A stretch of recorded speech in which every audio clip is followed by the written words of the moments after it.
টকঝাল মিষ্টি আচারি বেগুনের রেসিপিটি কিন্তু অত্যন্ত মজাদার। আপনারা চাইলে সাদা ভাত, পোলাও বা খিচুড়ির সঙ্গে এটাকে সার্ভ করতে পারবেন। এটির রেসিপি আজকে আমি আপনাদের সঙ্গে শেয়ার করব। প্রথমে আমি কয়েকটি বেগুনকে কেটে নিয়েছি। তারপরে এর মধ্যে একটু লবণ, একটু হলুদ এবং একটু মরিচের গুঁড়া মিশিয়ে মাখিয়ে নিয়েছি। তারপরে একটা কড়াইয়ে কিছুটা পরিমাণ সরিষার তেল দিয়ে সরিষার তেলে হালকা করে বেগুনগুলোকে ভেজে নিয়েছি। খুব বেশি ভাজা যাবে না, না হলে বেগুন এমনিতেই নরম, সেক্ষেত্রে পরবর্তীতে বেগুন গলে যাবে। আমি ভিডিওতে দেখিয়ে দিয়েছি কিভাবে ভাজতে হবে। যখন হালকা ব্রাউন কালার চলে আসবে তখনই বেগুনটাকে নামিয়ে নেবেন। এপাশ ওপাশ সব মিলিয়ে মিনিট দুয়েকের মতো ভেজে নিলেই হবে। তারপরে আমি আরও কিছুটা সরিষার তেল দিয়ে এর মধ্যে দিয়ে দিয়েছি কিছুটা গোটা শুকনো মরিচ, তারপরে দিয়ে দিয়েছি একটু পাঁচফোড়ন, তারপরে দিয়ে দিয়েছি অল্প পরিমাণে মৌরি এবং তারপরে দিয়ে দিয়েছি পেঁয়াজ কুচি।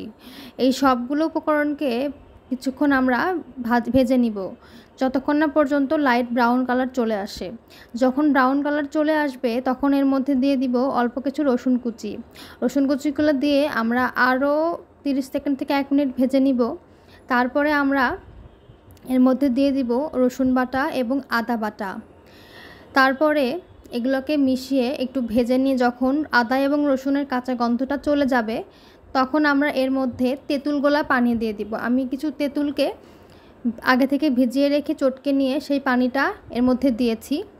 এই তেঁতুলের পানি এবং সব মশলাগুলো সাথে আমি তারপরে দিব একটু হলুদের গুঁড়া, একটু মরিচের গুঁড়া এবং ধনিয়া গুঁড়া এবং স্বাদ মতো লবণ। এই সবগুলো উপকরণকে একটু ভালোভাবে কষিয়ে নিতে হবে। আমি লবণ এখনই বেশি পরিমাণে দিচ্ছি না, পরবর্তীতে লাগলে আমি আরও দিয়ে নিব।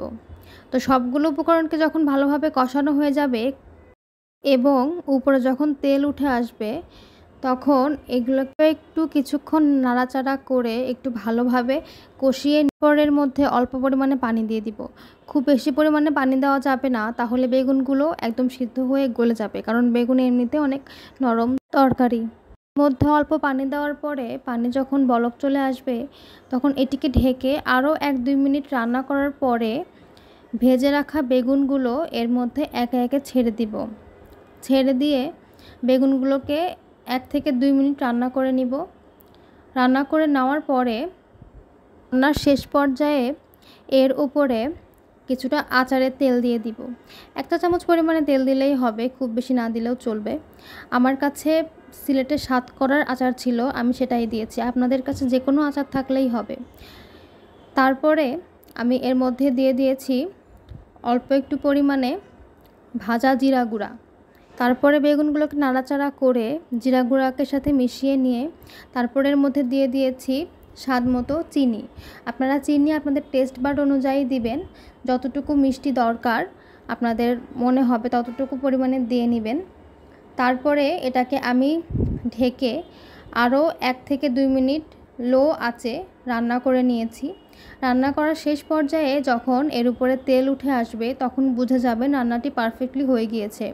তেল উঠে আসার পরে এটিকে নামিয়ে আপনার গরম সাদা ভাত বা খিচুড়ি বা পোলাওয়ের সঙ্গে সার্ভ করতে পারেন।